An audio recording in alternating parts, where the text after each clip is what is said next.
出来了，你还在这里炫？快点告诉我，我的真心人到底是谁？天机不可泄露。那，这可是你逼我的啊！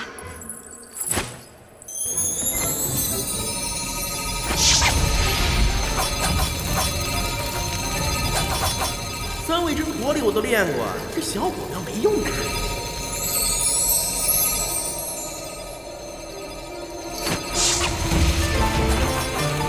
千年玄冰也冻不住我。哼！大冷热交替，你可要照顾好你自己了。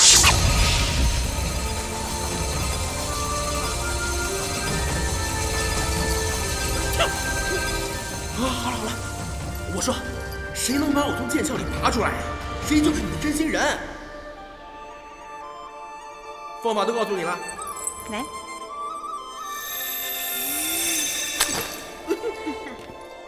喂，方法都告诉你了，你要干嘛呀？去找我的真心人喽。跟我走。我不要你。孙悟空，你触犯天条却不知悔改，你利用金蝉子心善加以欺骗。我本有心助你改邪归正，但没想到已经如此冥顽不灵。你们这些佛啊禅啊，能不能说点人话？不要老是唧唧歪歪，唧唧歪歪，跟个苍蝇一样。要么你们就找个厉害的出来跟我干一下，要么就立马滚回你们的天庭，别再来烦我。孙悟空，我佛慈悲，若你肯一心向善，我愿给你一条生路；若你执迷不悟，胡作非为，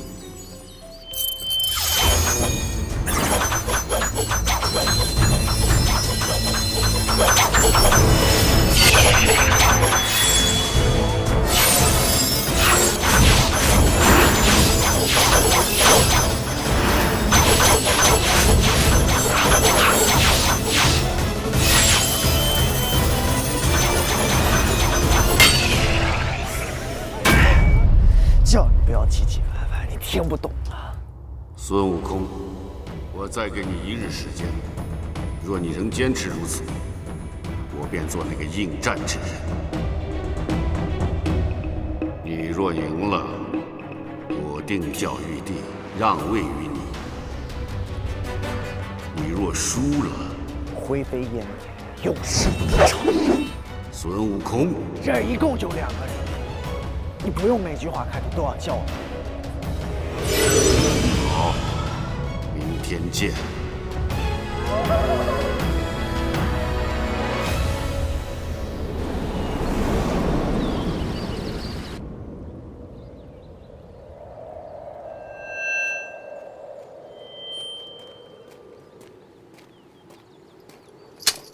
就为了这么个玩意儿，费这么半天劲儿。哎呀，这个不是破玩意儿，这是能找到我真心人的宝剑。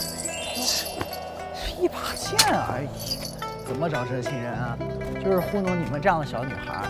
哼，紫青宝剑告诉我，能拔出这把剑的人就是我的。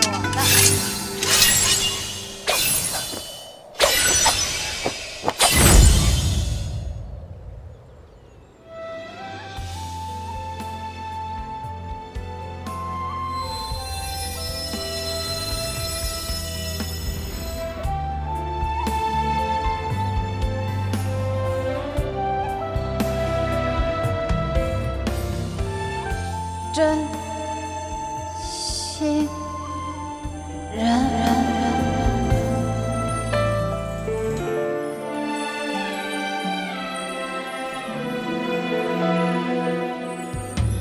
情人离去，永远不回来。那好吧，等我办完事儿了，我就一起陪你去找真心人。你这是？男人的事儿，女人少管。那等你忙完了，去清明湖找我。等你啊！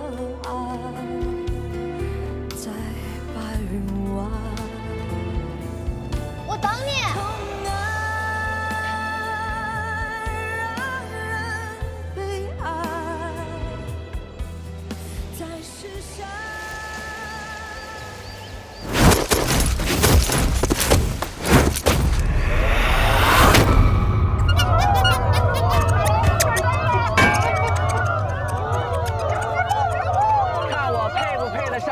元大圣这个名号。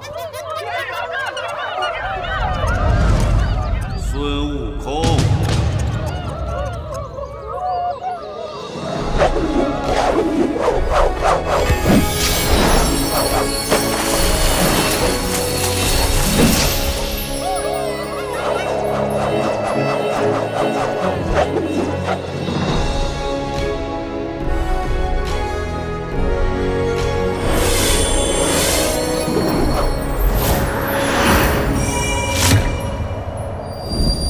我等你很久了，我今天要让你输得心服口服。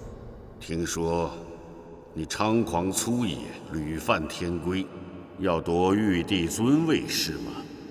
常言道，皇帝轮流坐，明年到我家，你赶紧让玉帝老儿把位置给我让出来。你这猴精，有何本领敢占天宫圣境？我本领大不去，懒得跟你讲。眼见而实，耳听为虚。听说你的筋斗云翻得很远，我不信。不信，不信我打给你看。哎，且慢，我们打个赌。如果你一个筋斗云能翻出我的手掌心，我就让玉帝搬走，你去天宫里住。要是翻不出，就要接受天罚，你敢不敢赌？好啊，说话算数。不过，你能做得了玉帝的主？做的。行，不许反。一言为定。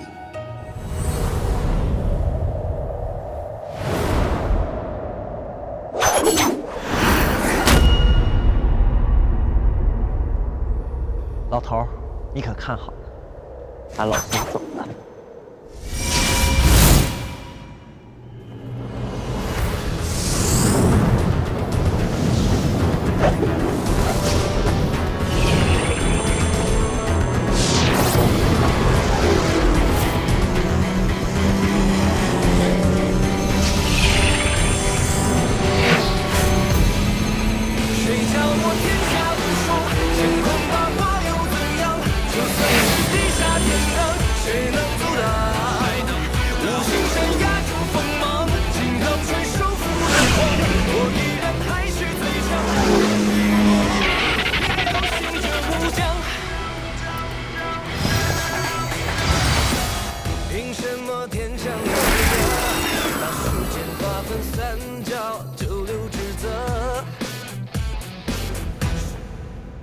天尽头也不过如此，放了5根大破柱子，也不知道是干什么，还没有花果山的竹子好看。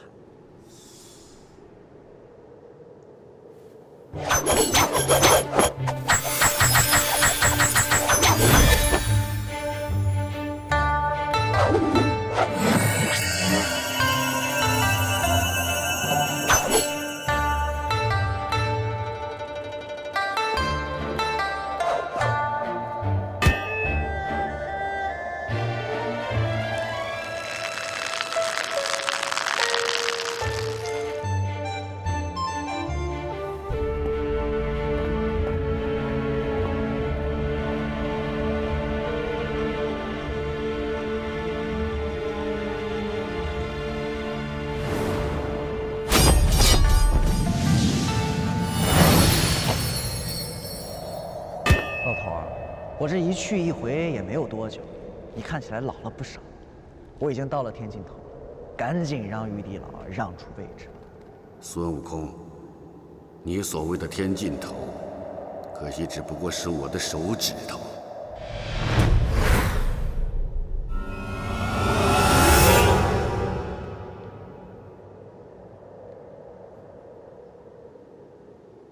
有2下子，咱们认真比一下。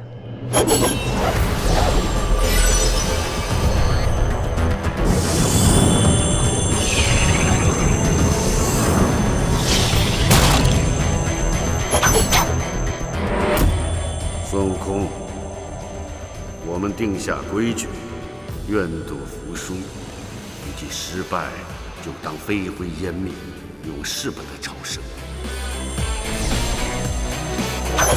谁叫我天下无双？乾坤大化又怎样？就算是地下天亮，谁能阻挡？无形山压住锋芒，金刚拳收服了狂，我依然还是最强，电视火光，一路行者不降。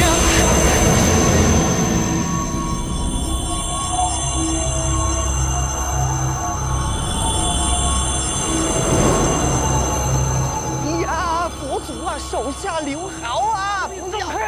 金蝉子，你干什么？走开！不走啊！呀，佛祖啊，这个呢，就是你不对了。为什么呢？虽然说他想要做玉皇大帝，但是他不是还没做吗？这只是他的一个构想而已呀。你又没有证据证明他一定会去做这件事情，对不对？不如这样啊，你等他真的做了玉皇大帝之后，你再罚他也不迟啊。你觉得我说的有没有道理？哎，金蝉子，你始终都是如此心软。也罢，这也是你们的一段缘分。究竟如何处置，你自己与玉帝商量吧。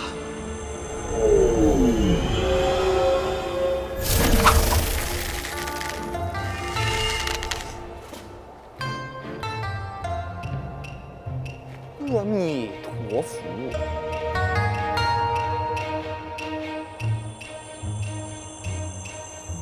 哎呀，你不要用这种态度来对我啊！我是来帮你的。虽然呢，我暂时从如来佛祖的手里把你拿了下来，但是啊，这不是长久之计，不如你还是跟我回去见玉帝，跟他好好聊一聊啊，聊一聊。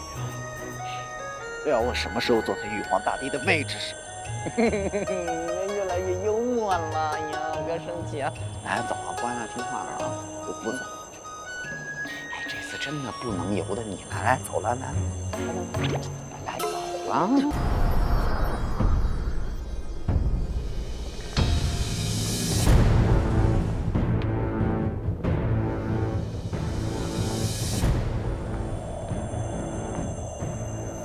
阿弥陀佛。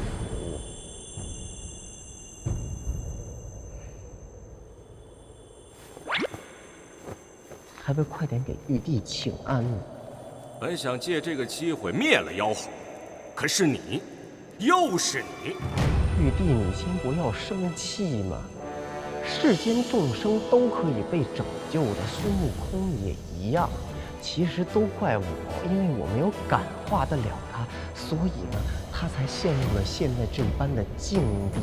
感化孙悟空呢，是我的任务，也是我的责任。现在人间呀，受魔界所乱，我愿意下凡取得真经，造福人间。你凭什么下凡取经？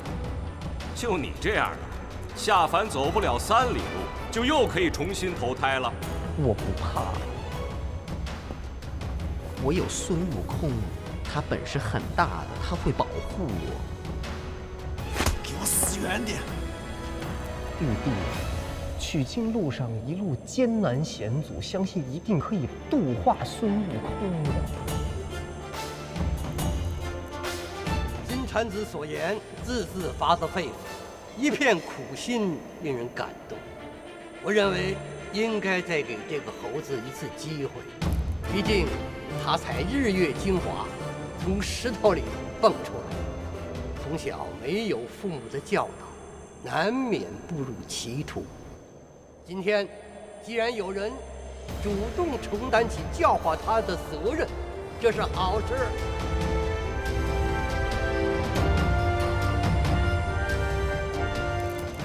好吧，既然众卿家都同意，那朕就再给他一次机会。毕竟，给别人机会，就是给自己机会。来人！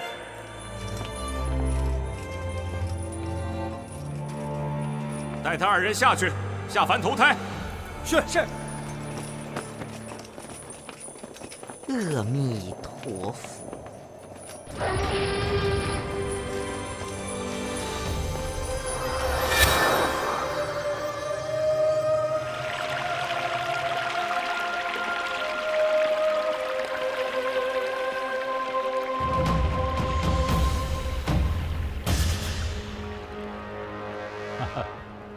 启禀玉帝，妖猴孙悟空引发的乱局已经平定，众天兵天将也纷纷在做心理疏导，以增强他们继续捉拿妖怪的信心。如今就只差您亲自登记天书，以记录金蝉子和孙悟空下凡的日期。是急是急，快给朕呈上天书。是。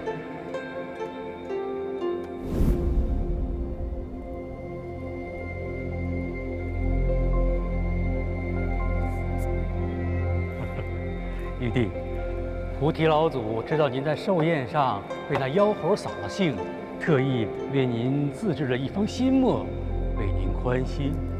菩提果然有心。他也是希望您能偶尔扫扫他身上的晦气。据说他现在喝酒都能误喝成泻药。世间万物有因果，朕知道了，找个时间替他加些运气就是了。不过，我要先把这个孙悟空给处置。哼！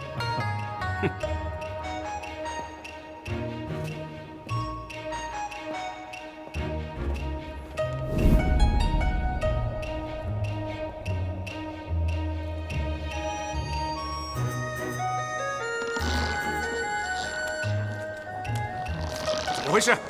玉帝，怎么了？没事，没事。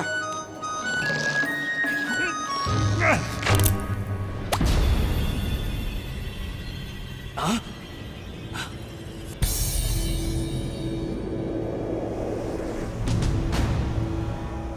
糟了，晚了500年。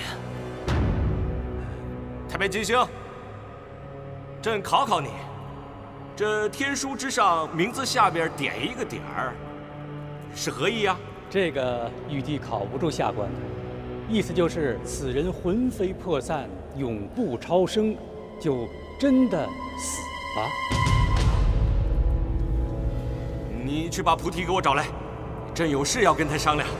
是。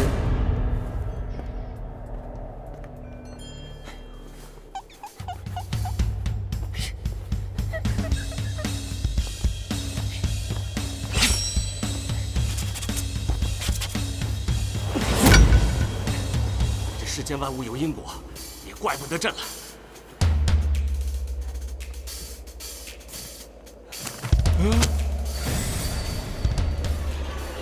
怎么会这样？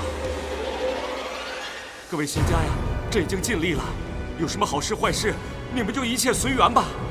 这天书落笔不得悔改，这是朕当年定下的规矩。我当年真是太糊涂了。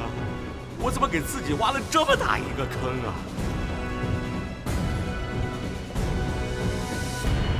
臣叩见玉帝。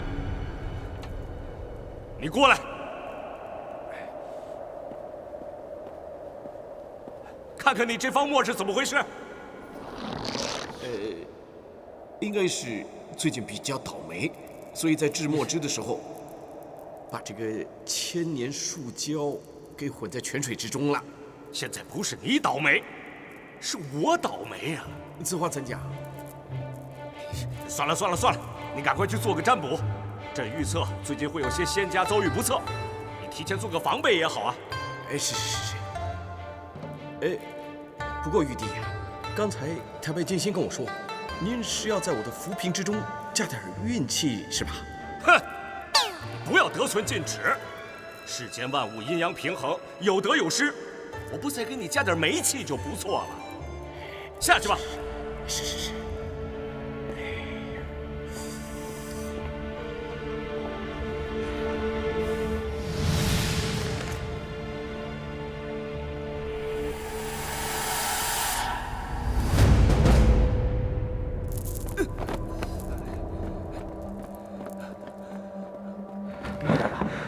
不过是处置一个妖怪，何必您亲自独行？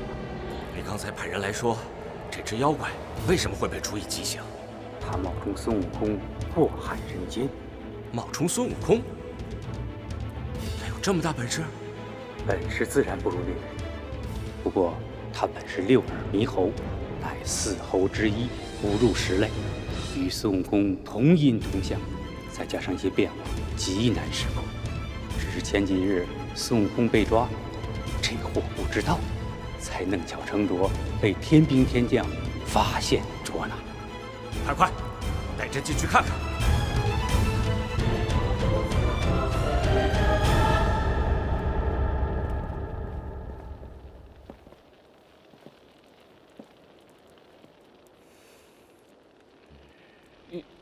玉帝，您怎么亲自来了呀？玉帝，我这次真的不是故意的，我知道错了，你放过我好不好？饶我一次吧，好不好，玉帝啊？新子啊，一会儿可不可以手下留情，扇得慢一点？我很怕热的，不想变成烤猴啊！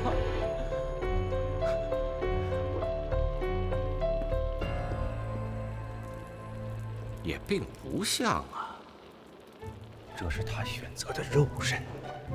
你变成猴子给玉帝大大看看。别闹了，玉帝，我千不该万不该冒充那个孙悟空啊！我不知道他当了弼马温成了神仙还这么作，还大闹天宫，那个是他，不是我。让你变就变，快点！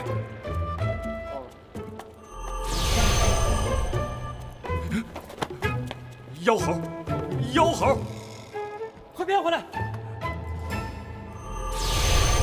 没事吧？是不是足以乱真呢？太像了，太像了。那杀吗？不。啊？不，我是说不杀不行。而且那个孙悟空欺朕太甚，这要亲自行刑。你们都下去吧。是。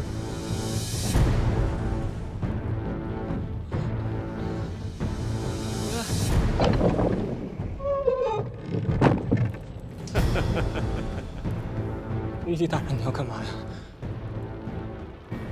你可不可以先告诉我，让我有个心理准备啊？让我但求一次，你不要吓我嘛！温柔一点，我真的很怕疼啊！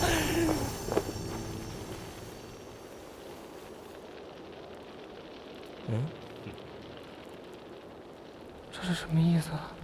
少废话！不要啊！不要啊！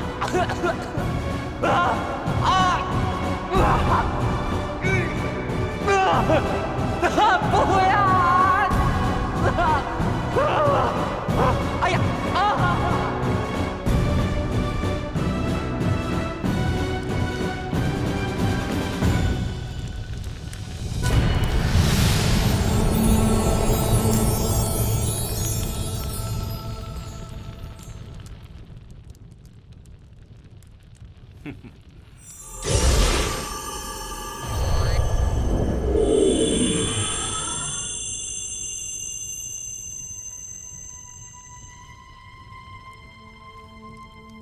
一会儿你如果敢出声，我一巴掌拍死你！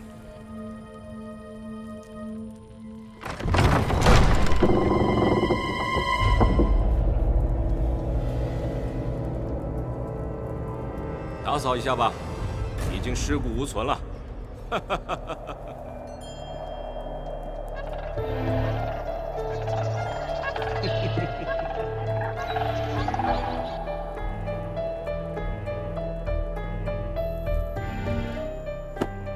感谢玉帝不杀之恩，我本来以为这一次死定了，没想到是玉帝你亲自救我逃出升天，好想叫你一声哥哥呀！玉帝哥哥大恩大德，六儿永世难忘。你不用拍我马屁，我不是救你，我只是要跟你做个交易。什么交易？想要活命，必须答应我一个条件。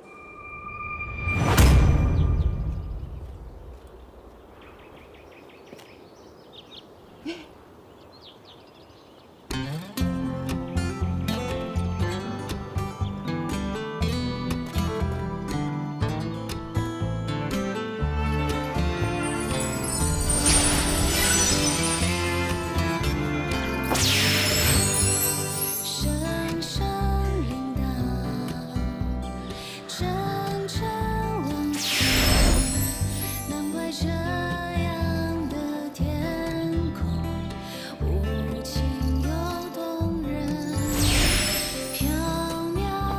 哎，紫霞仙子，哎呀，哎，你怎么会到我的清明湖来了？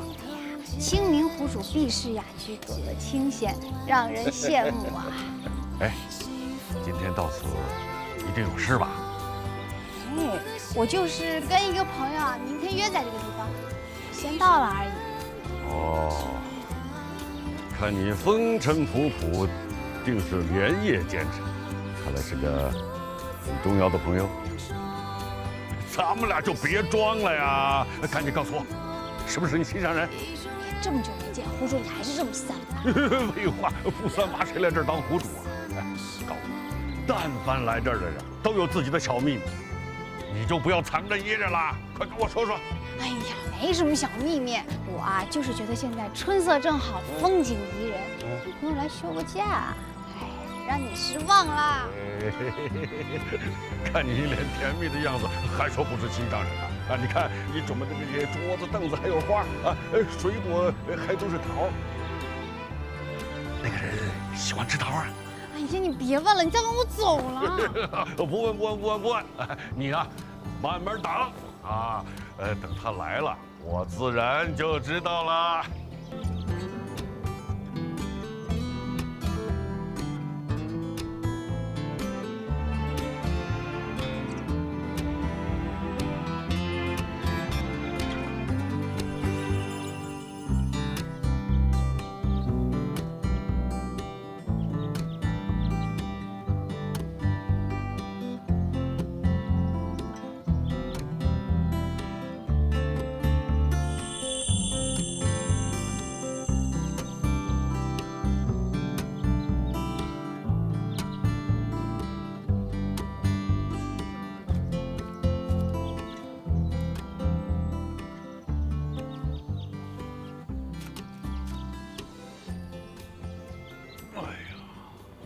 你的朋友没有来哦。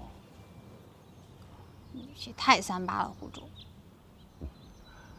难怪你要到我的清明湖来，你是想看他的真心吧？结果别人来这儿的勇气都没有。谁说他没勇气啊？他一定是有什么事儿耽误了。我这清明湖在仙界还是有些名望的，他不可能不知道。你就不要替他开脱了。不是我替他开脱，他一定不是胆小怕事的人。那好风景有的是，你干嘛非得带他来我这儿？哎，千万别跟我说游山玩水啊！他拔出了我的紫青宝剑，哎，可是我不知道他对我是不是。是。哇，这是个大命！哎，告诉我他是谁？他在哪儿？赶紧带他来！哎，我这清明湖绝对可以帮你见证他的真心。哎呀，你就别问了，他不是没来，那可能是我想多了吧。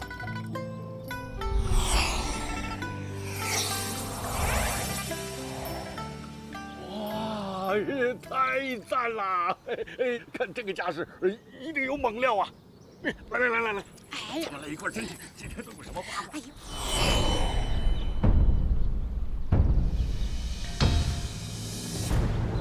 嫦娥，这清明湖乃仙道之人度过最后劫难时流下的眼泪缔结而成，具有鉴别真心的能力。你可敢一试？敢。好，那开始吧。慢！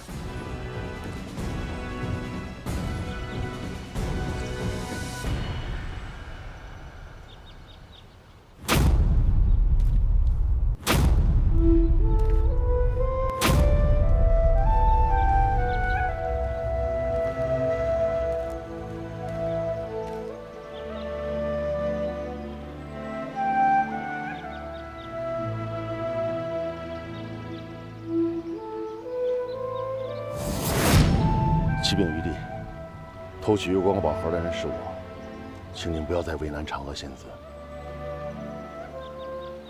天蓬，你这又是何必呢？我们不是都说好了吗？仙子，仙子，你怎么来了？你要干嘛？我听说你回来认罪，谁让你回来的？我不是让你躲一躲吗？观音大师已经知道此事了，总要有人认罪的。再说，我们根本躲不过那么多天兵天将。可是你知道你认罪的后果是什么吗？我当然知道。总之，我已经认罪了。再说，我是真的不知道月光宝盒在哪，你不要管了。唐唐，唐唐，你听我说，这事没这么简单。一旦你入了清明湖，你一在紫青宝剑的心意就会被看穿，到时候众仙家就会知道你凡心大动。天条你懂的，你会被贬下凡间的。该受的罚，我不会躲。既然已经动了凡心，自然不怕被人知道。多谢你，你自己好好保重吧。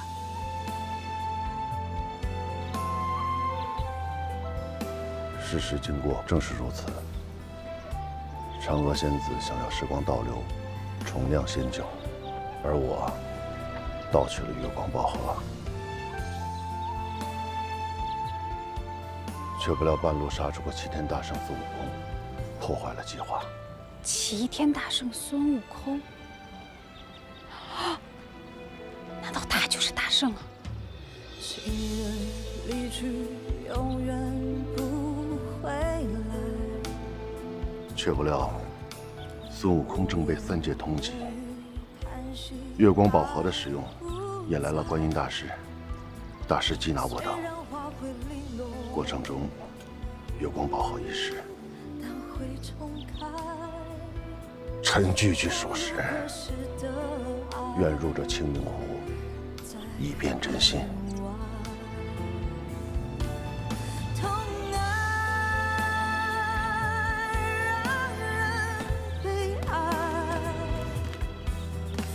偏旁。命运不能更改，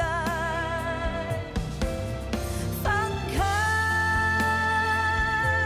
不能再相爱。难道这是上天的安排？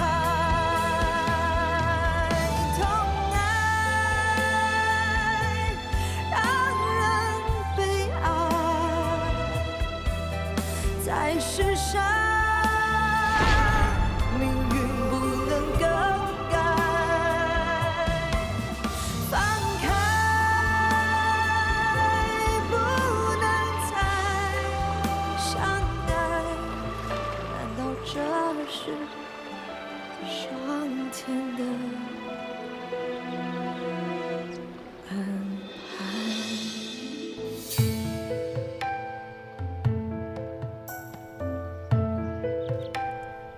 玉帝，湖水虽然没有变色，但仍有污秽。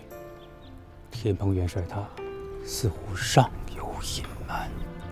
天蓬，你为何要帮嫦娥偷盗月光宝盒？臣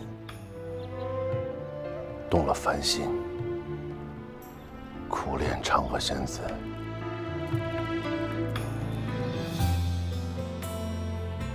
奈何仙子对臣不理不睬，臣为了俘获仙子芳心，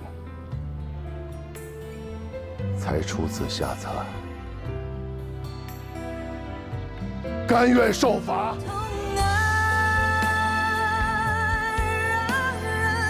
悲哀，在世上，命运玉帝，湖水清澈透底，元帅他再无隐瞒。这天庭之上，朕最不愿看到的就是这样的事情。天蓬，我虽然同情你，但是天条就是天条。你私动凡心，觊觎嫦娥仙子，偷盗月光宝盒，连续犯下大错，朕不得不罚。在世上，命运不能更改。放开，不能再来人，带天蓬下去，处以极刑。不，玉帝，这都是我的错，跟他没有关系的，你不能这么对他。动手吧！等一下，紫霞，你怎么会在这儿？青明湖主是我老朋友，春色正好，我来踏青，没想到看到如此不公的一面呢。不公？哈哈，此话怎讲？玉帝只问过不问公，谈什么公平啊？天蓬连续犯下大错，哪里来的功劳？那请问，如果月光宝盒落到孙悟空的手里，会怎么样呢？答案是，虽然天蓬偷了月光宝盒，但也极力保护宝盒，免得落入孙悟空的手里。阴差阳错，不也算做了一件好事吗？难道这不算公吗？即便依你所言，也不能功过相抵啊。当然不能，该罚还是要罚的。不过处以极刑，我看就有失公允了。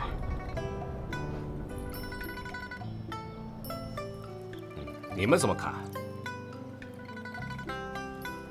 佛家以慈悲为怀，紫霞仙子常年侍奉如来佛祖，心中定存善念。臣觉得仙子的话也不无道理呀。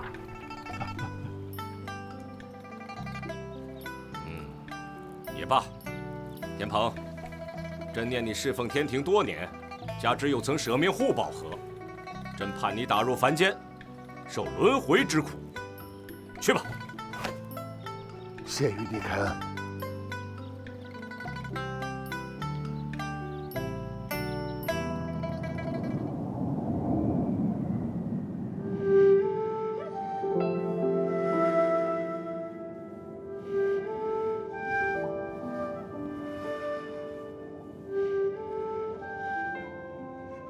听说你要见我。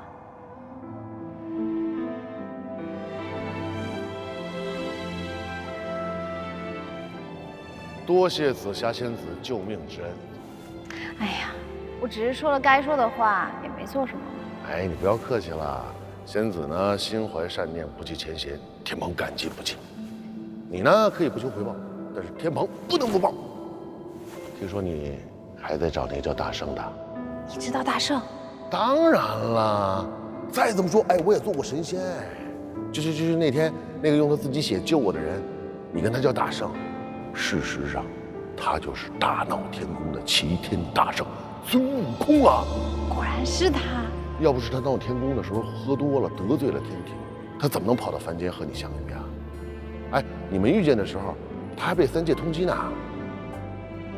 算起来，如果当时我把他抓住，或者把关于他的消息通报给天庭，我现在不但不会被受罚，还要受赏呢。我猜，你应该不是他的对手吧？这倒也是啊。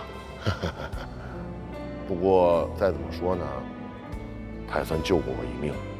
这样呢，就能看出这个大圣啊，他不是他人口中所说的妖猴，也蛮有情有义的。如果有机会能让我再遇见他，我一定报他的救命之恩。那他现在在哪里？你知不知道？没关系，知道他的真实身份是孙悟空，我已经满足了。就算寻遍三界，我也要找到他。照顾好自己，走了。因为仙子留步。怎么了？我还有个不情之请。明天呢，就是我要被贬下凡间的日子了，我想见见他。不试试吧？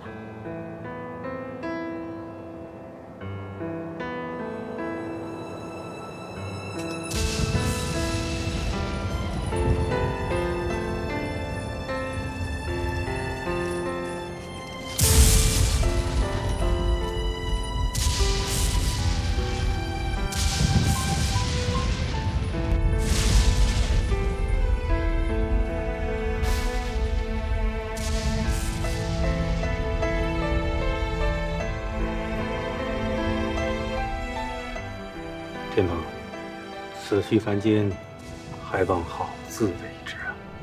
你还有什么要说的吗？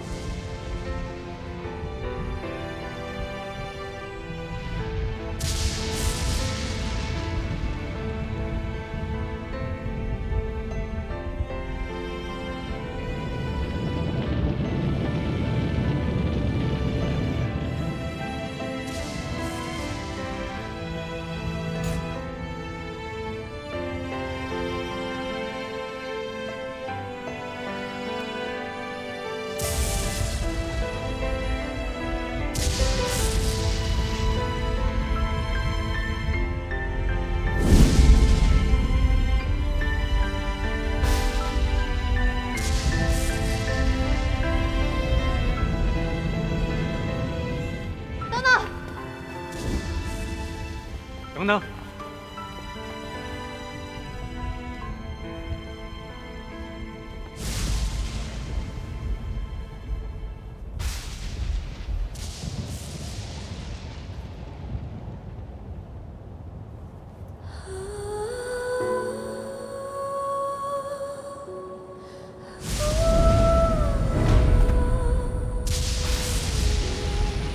罪臣天蓬向嫦娥仙子谢罪。臣不该贪恋仙子美貌，大动凡心，今日被贬下凡，实属罪有应得。只是此去凡间，路途遥远，不知何日才能与仙子再次相见。还请仙子保重仙体。你这样做，是想让我更内疚吗？如果仙子觉得心中对我有愧，天蓬斗胆，可否请仙子替我了却最后一桩心愿？你说。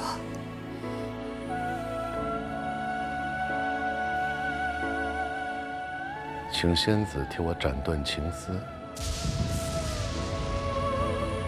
使我免受人世间的情爱之苦。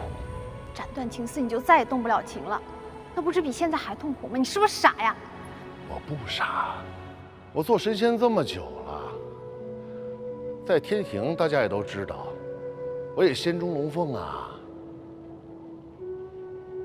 此次下凡，免不了受到尘世间那些凡尘女子们的卿卿我我、唧唧歪歪啊！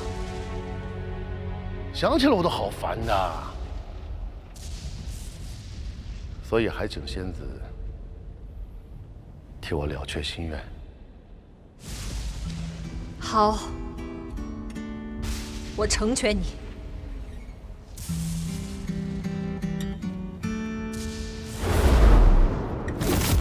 無言獨坐放眼塵世外，鮮花總不做神仙，真的会快乐吗？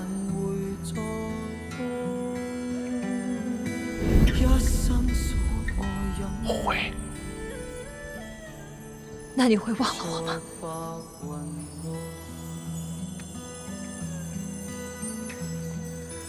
呼海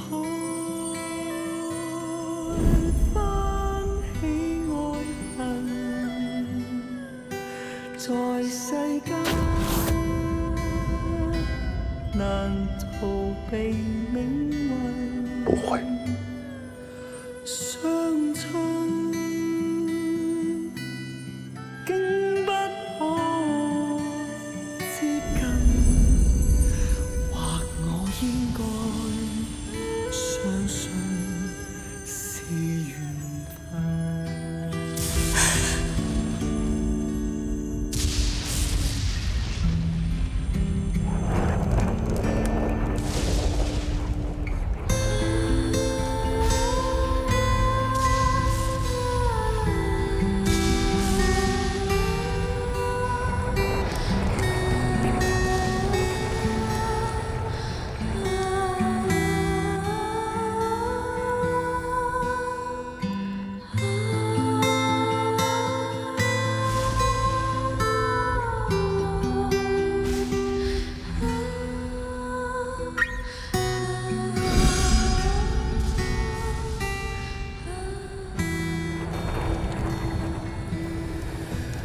苦海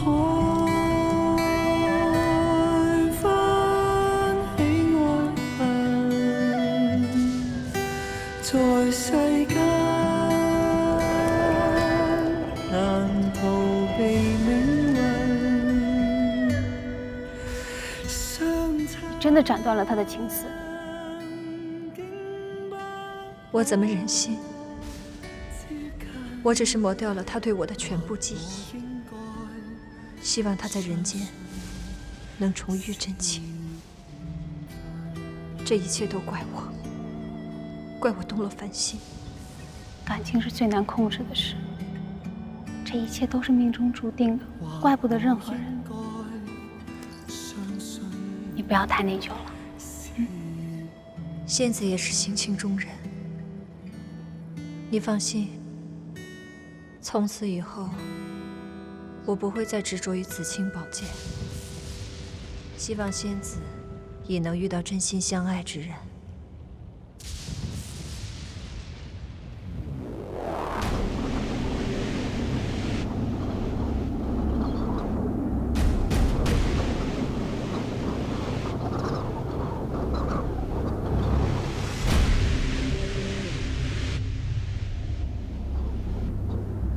这桥终于修好了，难道是官府良心发现了？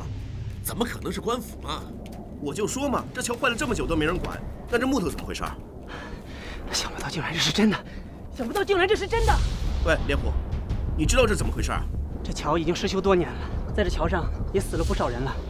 这大家都知道，因为害怕出事，山里没人住，下面的人也不敢进去。那是前几天，我进山打猎，没想到遇到了大风沙，这断桥就更加危险了。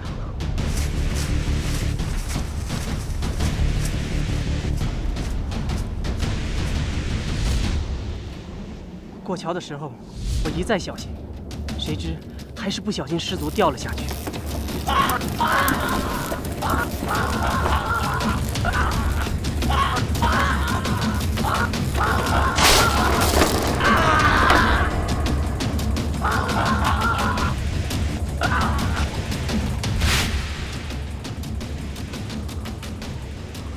哎，那后来呢？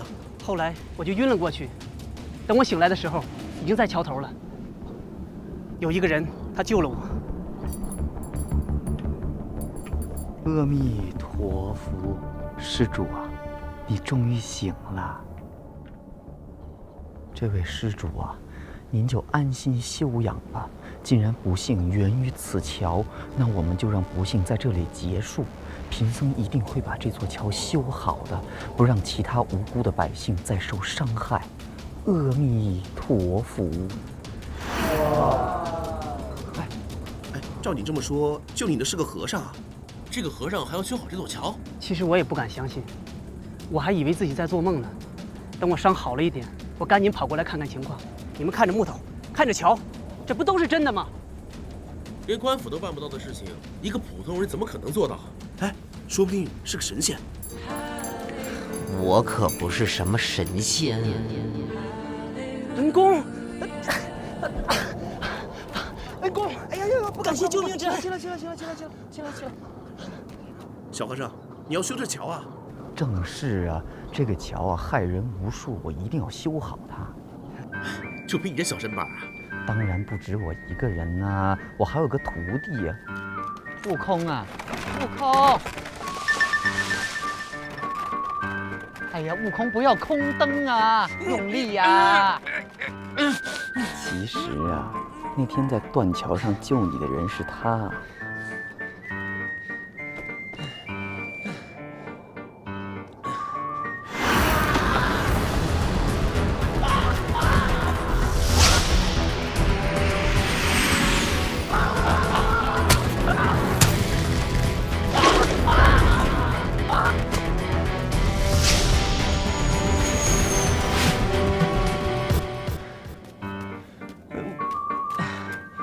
感谢救命之恩，感谢救命之恩。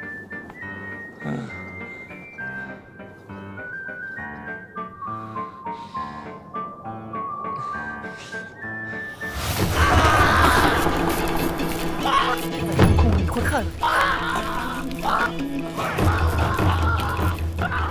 师傅，这个桥那么危险，咱们还是走别的地方。哎，你说什么？快去救人啊！你怎么不去啊？那么高，那么危险，你让我去，是吧？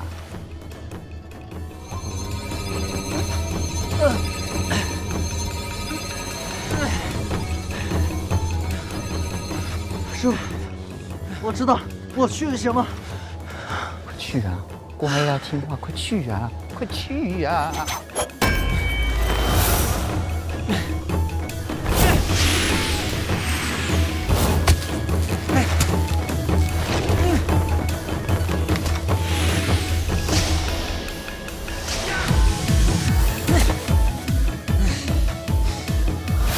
想不到二位大师如此宅心仁厚，真是辛苦了。千万别这么说啊！这个啊，对于我们出家人来说也是一种修行，对不对，悟空？师傅，我们已经走了7749，到现在还没走出五指山，咱们到底还去不去取经？当然要去啊，但是桥也是要修，乖听话，再去弄点木材来。又让我去啊？我不去，有点歪。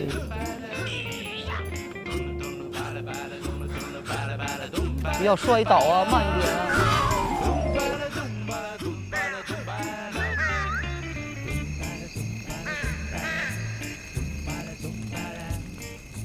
悟空，你个死混蛋！啊，大晚上喊什么喊？回呢？来抽，别抽了啊！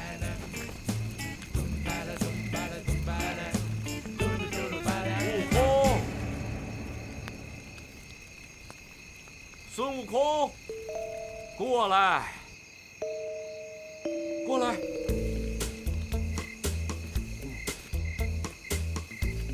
谁呀你？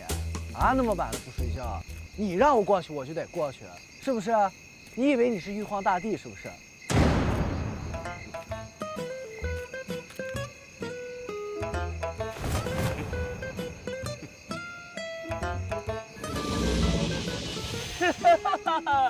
玉帝哥哥，哎呀，我好想你，好想你终于来看我了呀！乖，哎，你不是专程来监视我的吗？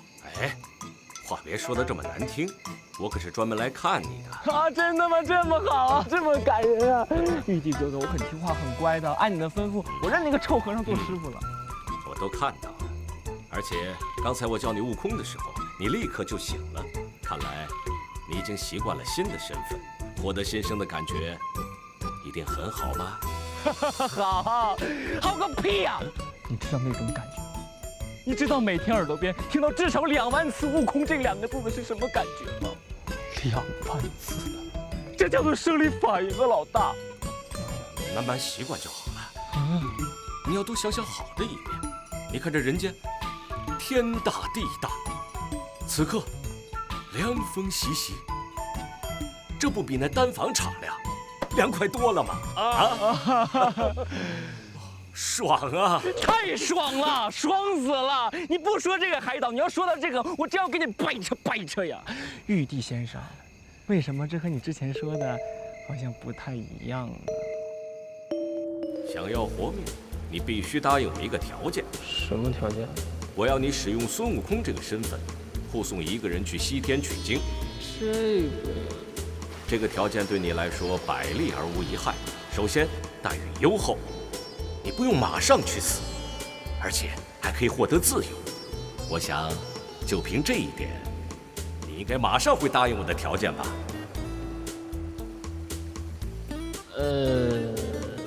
这一路去西天取经，横跨数万里，这意味着什么？你知道吗？公款吃喝，公费旅游啊！最近天庭管得严，这一项取消了。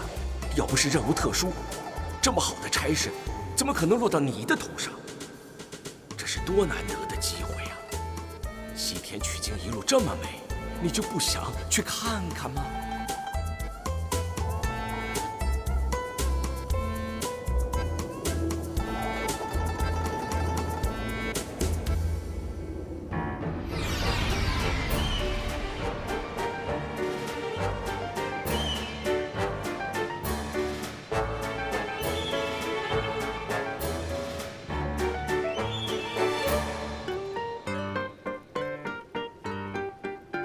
是时候来一场说走就走的旅行了。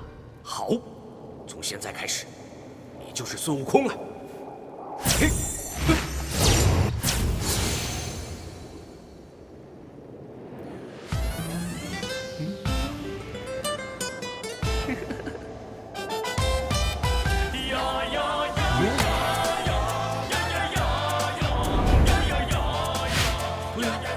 我说的没错呀，有什么不对吗？有什么不对吗？这简直是买家秀和卖家秀的区别，好吗？你之前怎么跟我说的？你跟我说的时候，分明是那样的呀。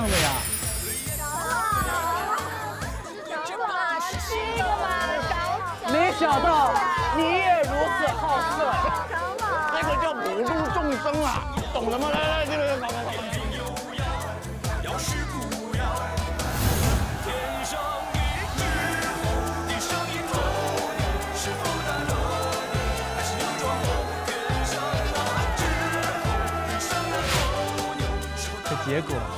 结果就是这样的。走啦，取经呀，一路向西呀。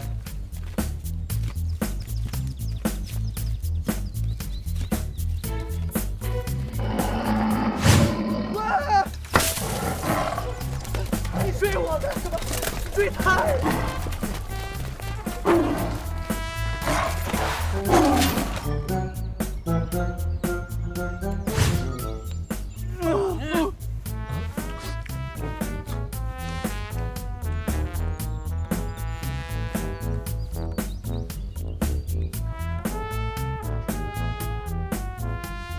尝一下，是吧？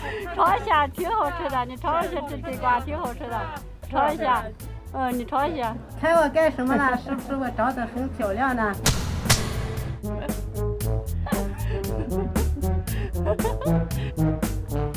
悟空啊，你饿了就吃嘛。你是不是生气？是不是嫌得太小啊？师傅和你换啊，这个大。我知道你辛苦了，要多吃一点。喂，你有没有同情心啊？你居然还笑得出来啊！我笑了吗？你看你就是这样，总喜欢脑补太多东西。当初我哪有说的这么具体？这都是你自己想象出来的。哦，你终于承认了啊！你故意隐瞒了关键信息，你。我隐瞒什么了？他呀！你跟我说过他是这么麻烦的人吗？不，他不是人，他是只苍蝇，整天婆婆妈妈、唧唧歪歪，打着行善的旗号多管闲事。他以为他是朝阳群众，还心疼大妈呀。还有，我头上这个箍状物体是什么情况？为什么我会戴上它？为什么戴上它就摘不下来？为什么它一言不合就念紧箍咒？很疼很痛苦的好吗？是不是你干的？是不是你干的？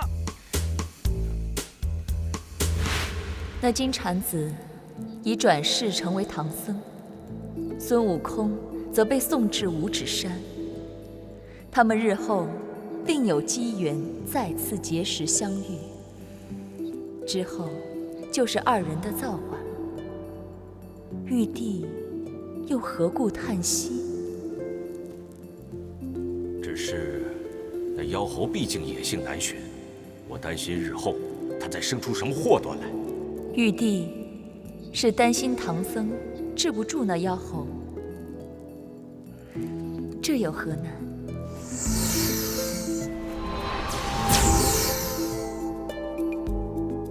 我可将这个金箍赠与唐僧，此法器见肉生根。如那猴子不听教诲，唐僧只需念诵咒语，金箍收紧，所带之人就会眼胀、头痛、脑门皆裂，自然就会乖乖听话了。哦，如此甚好。我真的什么都不知道。哎，不过你这个金箍还是蛮好看的，做工精细，五金绝对上乘。反正我不管啊，我呢这个事绝对不会干了，而且我也再不想见到那个人。一说他一肚子火，我这个小暴脾气我上次就跟你说过了，你这个猴子，你只有2个选择，要么生，要么死。当然是生啊，但现在比死还难受。那可不一定。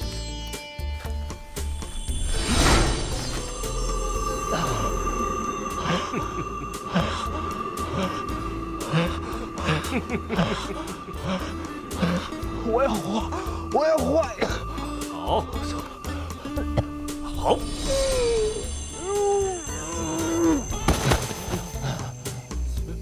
我真是太糊涂了，太久没用仙法，竟然弄反了。这下你体会到死了，死很容易，难的是生。想要活命，那自然不是一件容易的事情。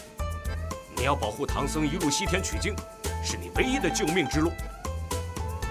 你好自为之啊！悟空啊！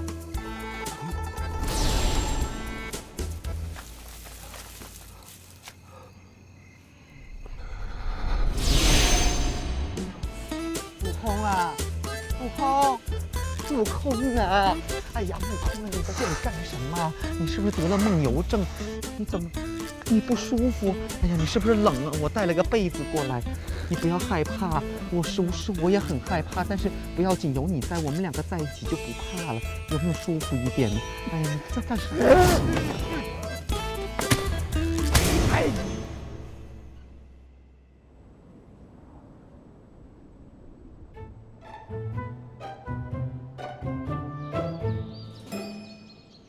可怜的石头君。他什么都没做，就乖乖地躺在这里，就是因为你乱发脾气，所以遭遇了飞来横祸，都裂开了。师傅，从我睁开眼睛到现在，我已经对这块石头君说了81次的我错了，99次的你可吗和108次的对不起。我想他应该已经原谅我，我们还是赶紧上路吧。悟空啊！如果你心里面没有歉意的话，就算你跟他道歉109000次也是没用的。那你说怎么办？我们做错了事就要去弥补。如果石头君真的原谅你的话，他的伤口就会痊愈了。师傅，你要修补这个裂缝？正是啊，为师听说，只要有恒心的话，破镜都可以重圆，更何况是坚强的石头君。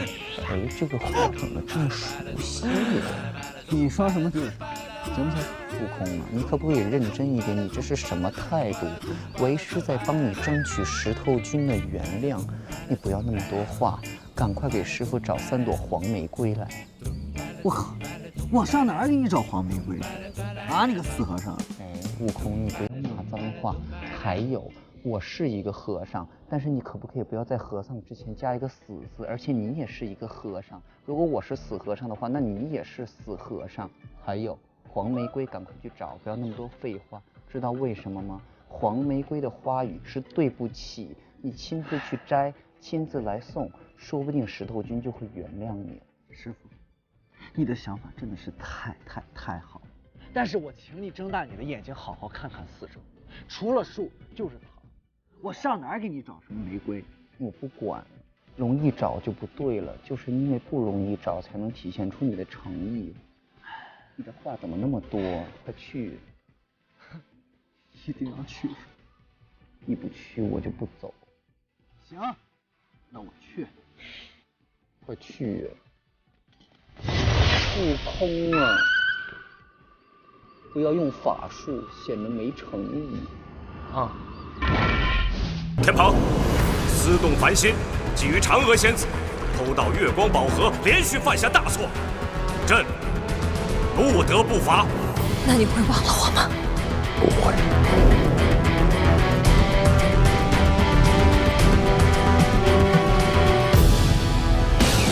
我要你使用孙悟空这个身份，护送一个人去西天取经。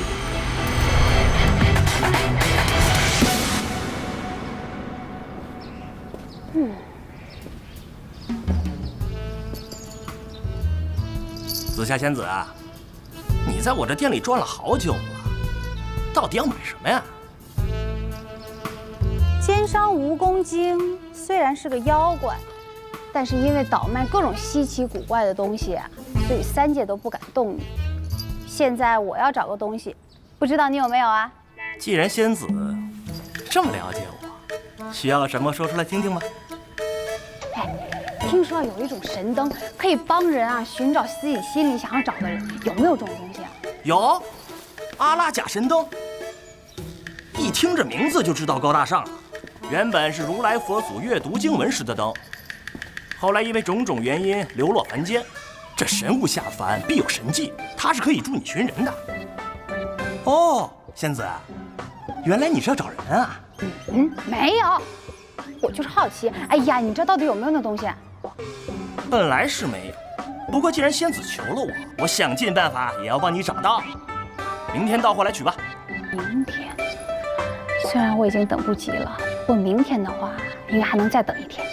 神物就是需要仙子这样的主人，定金500不限。500？你不愧是个奸商，你情我愿嘛。提前说好了，我来找神灯的事情不能告诉任何人。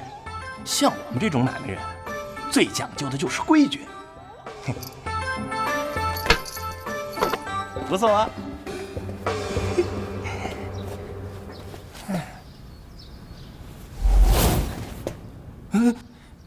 青霞仙子，您怎么也来了？为什么要用野？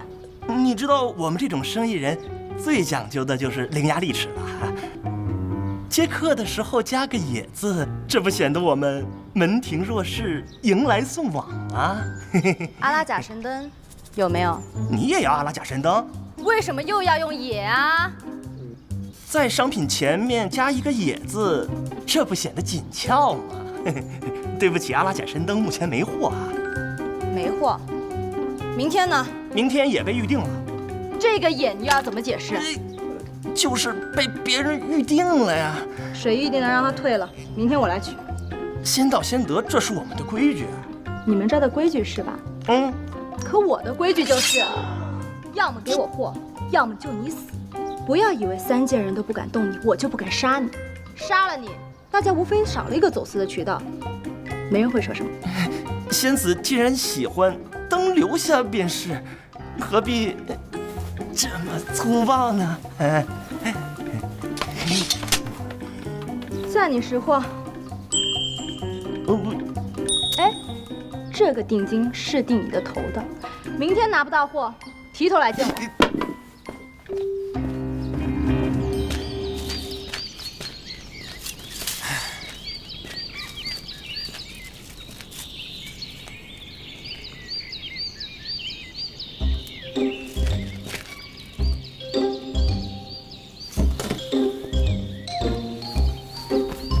师傅，你醒了。刚才我已经诚心诚意地向师徒君道歉了，而且呢，他也原谅我。哎呀，你真的做到了！为师只是随便的说了一下，没想到你真的做到了。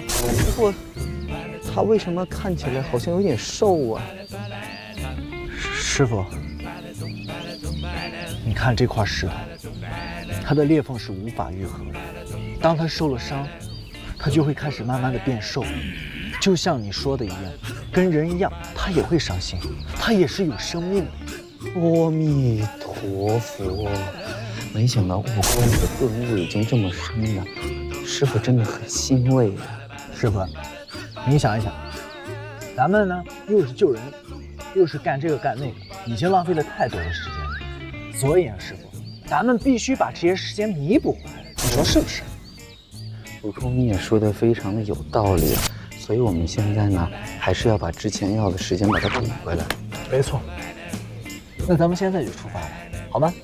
好啊，我们继续一路向西。走起，师傅。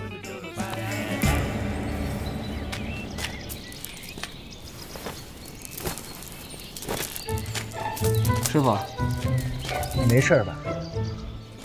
悟空啊，为师好累呀！听说你有72变，不如你变匹马让我骑一下。师傅，我刚才采花回来已经累成狗，现在你又让我变成一匹马给你骑，我很累啊。变马很累呀，那变驴呀？不会变驴呀？那你还会变什么坐骑呀？不如变鸟。哎，说起鸟啊，为师认识一个仙人，他的坐骑就是一只大鸡呀，很威风的。不如你变只大鸡呀。悟空啊，悟空，你是不是不会呀？不会你就说嘛，没本事不重要，最重要是要诚实。你能不能不啰嗦？啊！我现在正在去要给你找一个大鸡，走开！路上小心呐！姐姐，你怎么在这儿？贱人，你竟然还敢出来见我！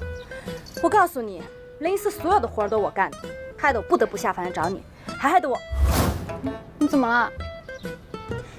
算了，不提也罢。灯给我，我走了。哎，慢着，姐姐也要这个灯啊？你也要？你要灯干嘛？哎，姐姐，我遇到了我的真心人，我要用这个灯去找他。要是别的事我也就让你，可你是为了臭男人，我是不会让你去的。哎，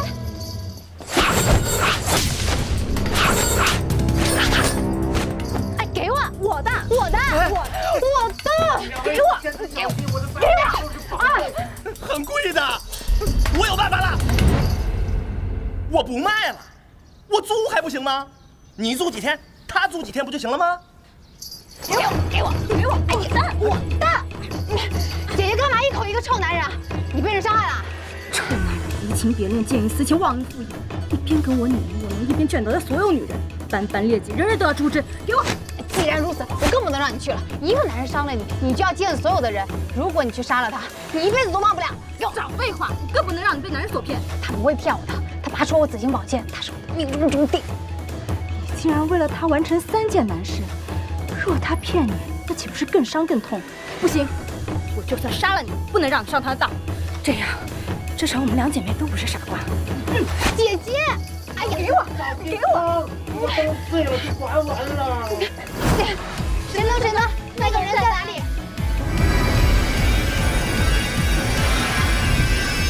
五指山。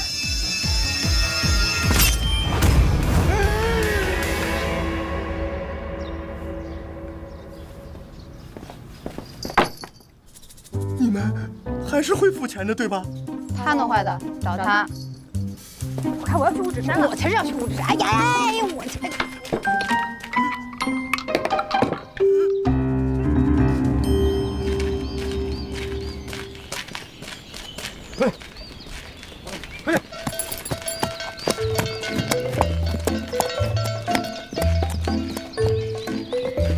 哎，我回来了啊。哎呀，悟空啊，你回来了！哎，说好的大鸡呢，怎么就变成骆驼了？大鸟大鸡没有，就这么个玩意儿，你爱骑不骑，我不伺候你。你不是要骑骆驼吗？到底上不上啊？不上我还得赶路呢。这施主，你这么凶干什么呀？你看这个骆驼，它好可怜，它都靠着你，它都哭了。你不如让它休息一下，喝口水，吃口饭啊！神经病！走，你骂得太好。说什么？一路走好啊！悟空啊，悟空，你不能让他走！你看那个施主凶神恶煞，明显是在虐待小动物啊！你快点去救救他！你看着我干什么？你别说话，你这个好纸就是话太多啊！快去救他！干什么又看我？救他！小洛洛，你走吧，没有人会欺负你了，你自由了。拜拜，拜拜，以后不要被人骑了，不要乱吃东西。那么啰嗦。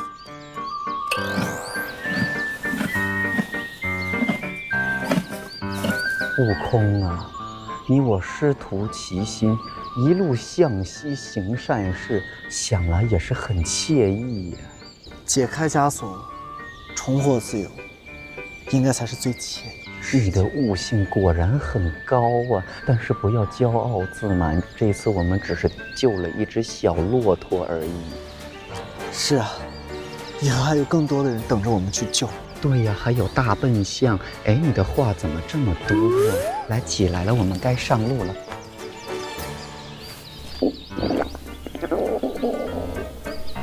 悟空啊，你饿了，不如你搞些斋饭来用啊。阿弥陀佛。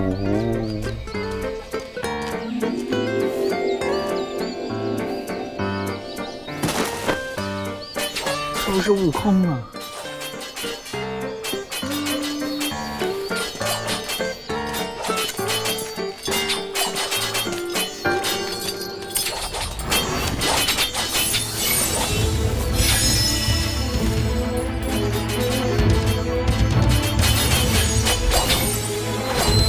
原来是二位女侠在切磋武艺呀，身手好棒啊！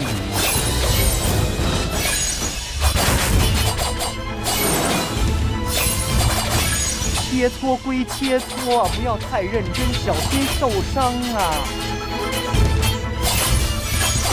不像切磋，这是在拼命。喂，不要再打了！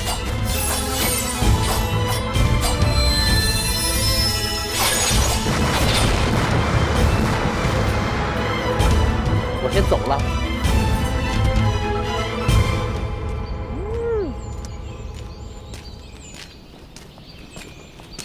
悟空啊，悟空，悟空啊！真是可惜了。悟空啊，悟空啊，悟空啊！哎，悟空，你的嘴怎么这么油啊？是不是偷吃了肉啊？师傅，这哪有肉啊？啊？不过呢，我确实是饿，咱们吃饭。哎呀，不能吃饭啊！那边有2个女子打起来了。好啊，师傅。那咱们过去边吃边看，看什么呀？他们不知道有什么恩怨，招招下毒手，处处要人命啊！赶快就要死人了，这么狠啊！那咱换个地方吃。哎呀，你让我太失望了！跟了我这么久，你不知道为师的用意吗？那你想干嘛？我要你去阻止他们化干戈为什么干戈？人家干哥哥打架跟你有什么关系啊？哎呀，悟空啊，看来除了佛经之外，我还要给你补一下文化，化干戈为对。师傅，我其实是开玩笑，但是呢，你说人家打架是私事，对不对？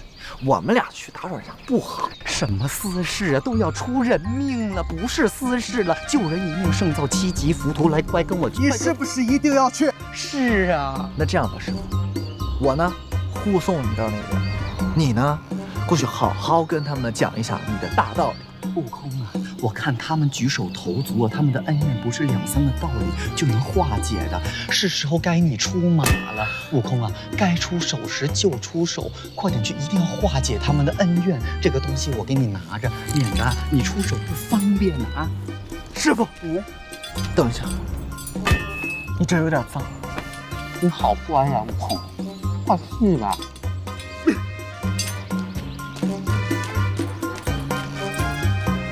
好香啊！有2名女子，不知道样貌如何，真是令人期待。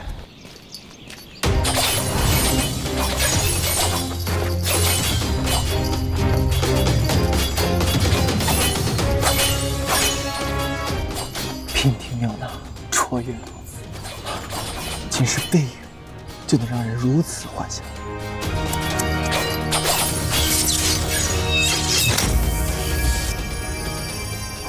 手如玉子，细如葱白，这双手的主人一定秀色可餐。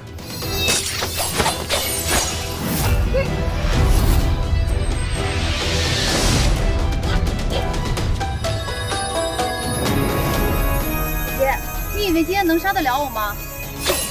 那就看你本事了。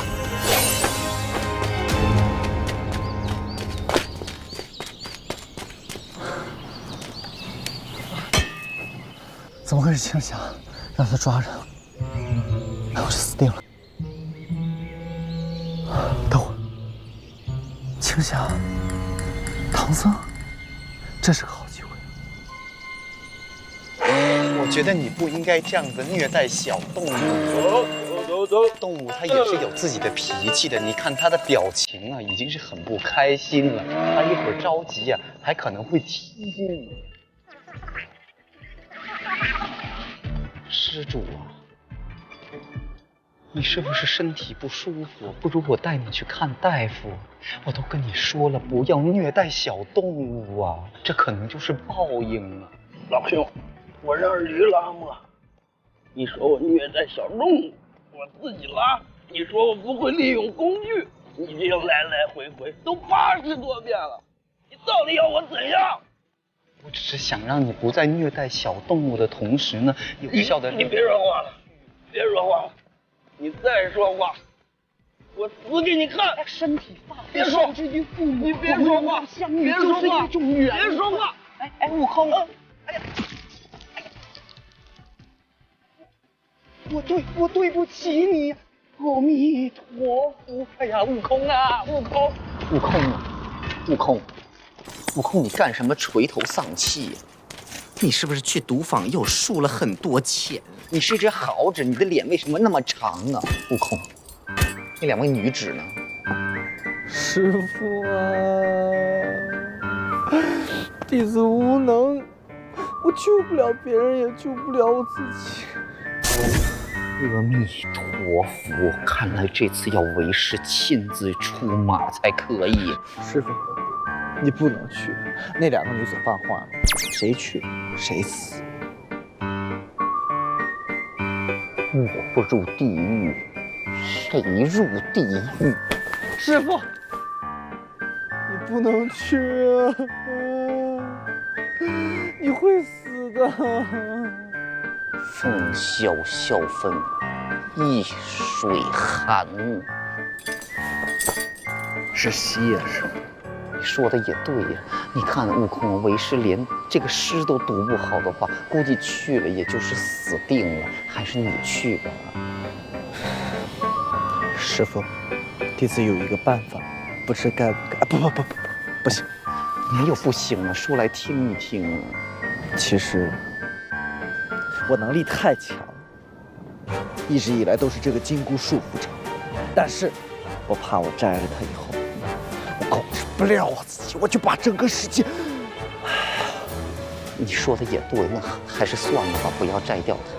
那行，那咱别救那2个女子了。不行啊，不救他们的话，他们会死的。我还是给你摘下来。师父，我舍不得。你舍不得，师父是自然的，但是佛祖说了，有舍才有得，要舍得呀。师父，怎么了？你别……师父，你摘了这个金箍，我如何做你的徒？悟空，不要闹啊！摘掉了金箍，你还是我的徒弟。救人一命胜造7级浮屠，师父跟你说过很多遍了。阿弥陀佛。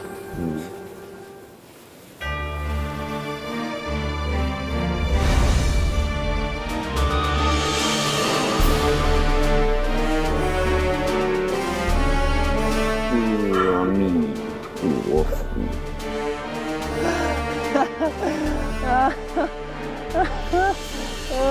悟空，你笑啊！师父，我是悲喜交加，你看不出来吗？哎呦，为师知道了，真是心疼你。好了，现在赶快拿着这个金箍去救人了。佛祖说过，救人一命胜造7级浮屠。乖，快点去，师父在这里等你回来。去吧。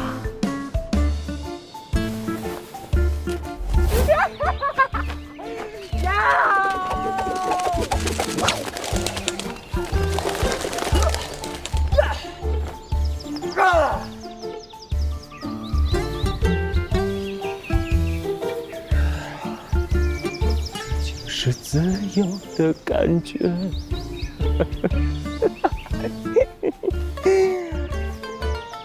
你让我去帮你救人，做你的春秋大美梦去吧。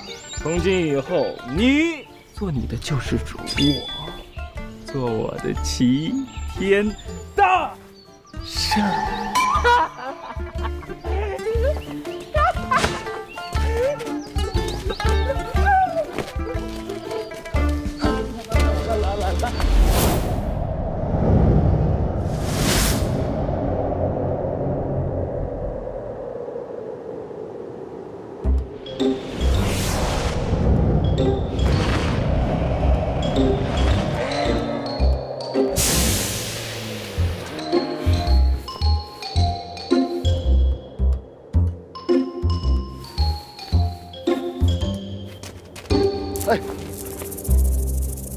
阿弥陀佛，这位施主，请问你有没有见过我的大徒弟孙悟空啊？他是一只猴子啊，很英俊。哎呀，那太好了！那你可不可以告诉我他在哪里？你都不知道啊！我和我的徒弟已经约好了，每当夕阳西下的时候，贫僧就在这里等他回来的。但是我等了好久，还是没有回来。不过不要紧的，就算你不告诉我他在哪里，我还是会等他回来的。那屁的味道很浓郁，看来你可能是消化系统不是很健康了。消化系统不健康了，就要注意饮食习惯。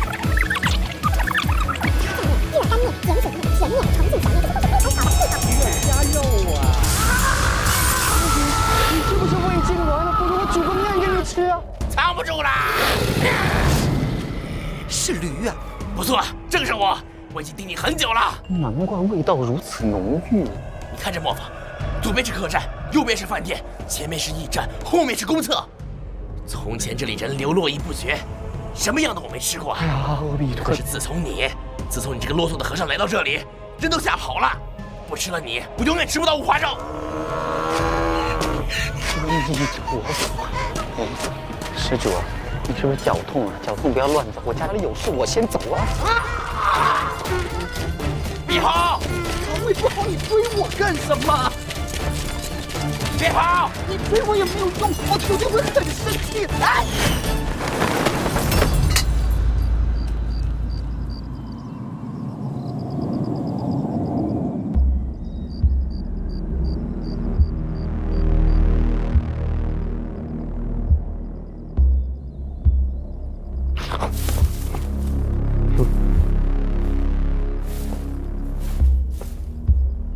阿弥陀佛，这是哪里呀？怎么这么大一张床？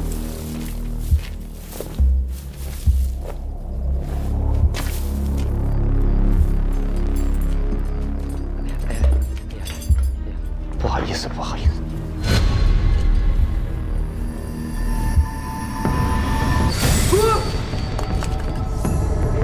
哎呀，不好意思呀！哎呀，阿弥陀佛，我实在不是有意的。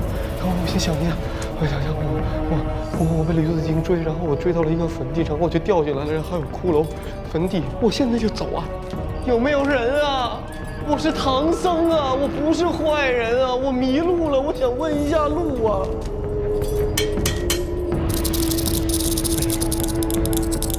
那这个肯定不是床了，它是一口大棺材啊。哎，这是什么东西？软软的，很舒服啊！啊！鸡翅！啊！白骨啊！休息一下。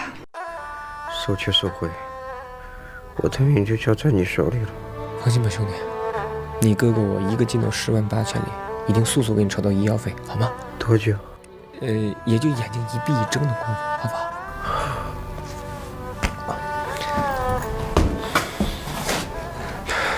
又被追打了，可怎么办呢？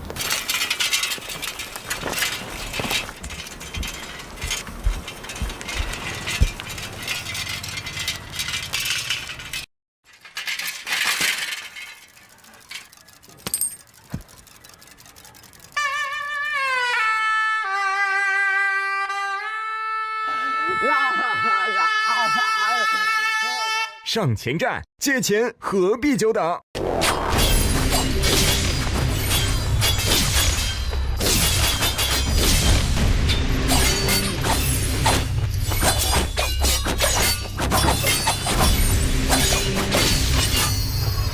姐姐，你我苦战几日，已经闹得五指山黄沙满天，日月倒转。我不想波及无辜，更不想跟你拼个你死我活，就此收手吧。好。那你把紫青宝剑交给我，立即回天庭。你找你的负心汉，我找我的心上人，你干嘛要跟我纠缠啊？因为在这世界上没有绝对真爱，凡事只有付出才能无悔。今天就算我找到了我的心上人，发现他是个薄情寡义的负心汉，我也不会后悔。如果我这辈子都没有找到他，我一辈子都不会甘心。哼！你之所以会这么说，是因为你没被人伤过，不知道伤心的滋味。等有一天你真正经历过、体会过了，就后悔没有听姐姐劝告。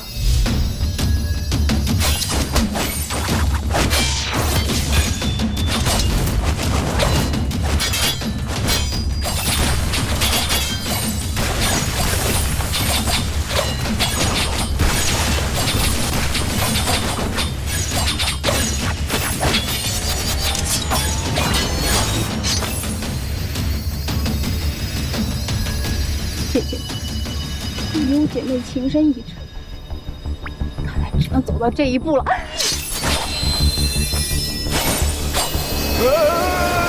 青海无边，回头是岸。怎么回事？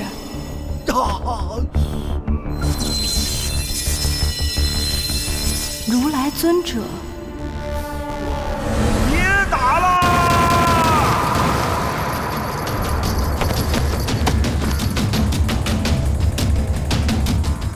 不好意思啊，用力过猛了。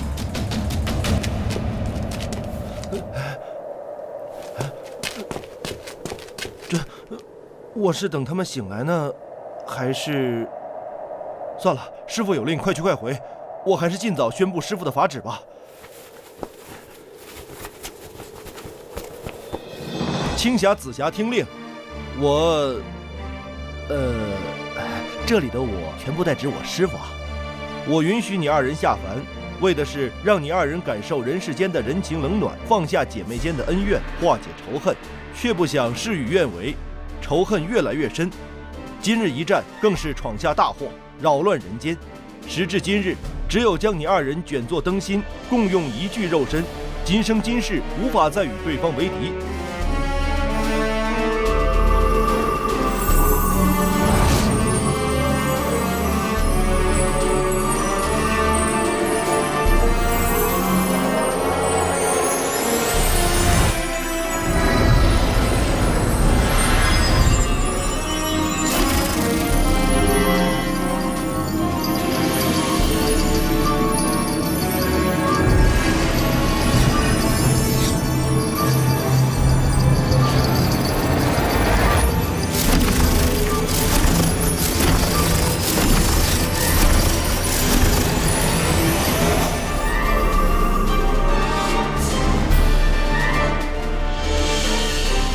王公，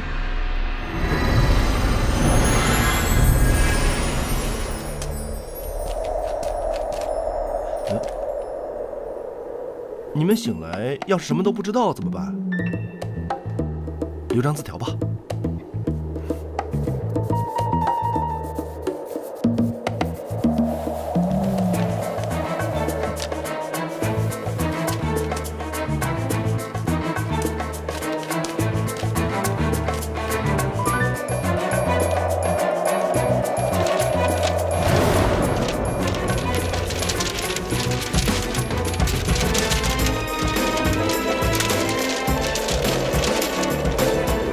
阿弥陀佛，贫僧啊，实在是不应该因为二位的外表而感到惊恐，实在是太失礼了，罪过罪过。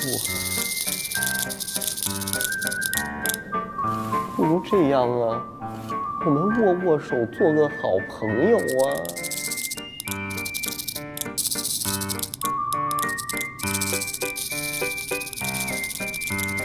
阿弥陀佛，罪过我。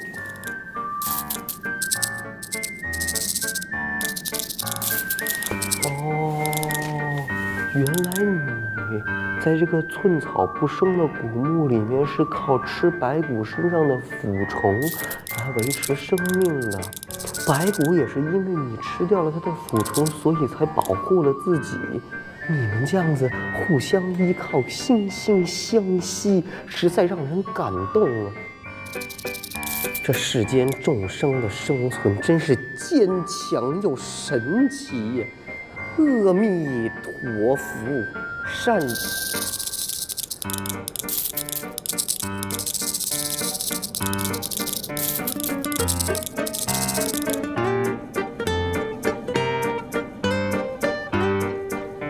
哎呀，我看这副白骨身材娇小，估计生前也是一个柔弱的少女。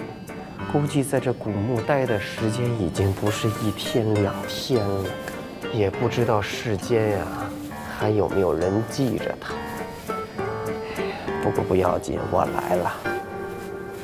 人呐，活在这个世上，无论他生前是什么身份，无论生前干了什么事儿，到最后都会化为一具白骨。如果贫僧今天走不出这个墓穴呢，贫僧也会化为一具白骨。但是不要紧，化为白骨之后，有你，还有鸡居陪伴，估计也不会很寂寞。只不过在这个墓穴里面生活的话，肯定会有蛇虫鼠蚁来骚扰我们，而且会堕入无尽的黑暗当中。不要紧，我们有大家陪伴呐。今日你我相聚，也是一种缘分。贫僧今日一定要与不好意思，贫僧今天一定要将你度化。祝你早日转世为人，脱离这无尽的黑暗当中。阿弥陀佛，南无地藏王菩萨。若未来世有诸人等衣食不足，求者关愿。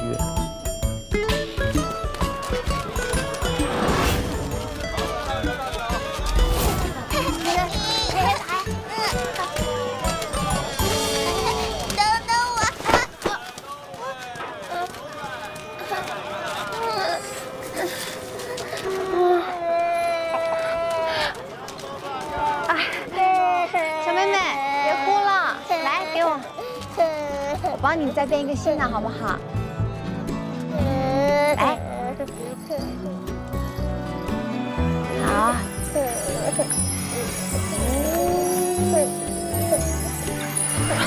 这一下，1、2、3，喜欢吗？来，给它戴上吧。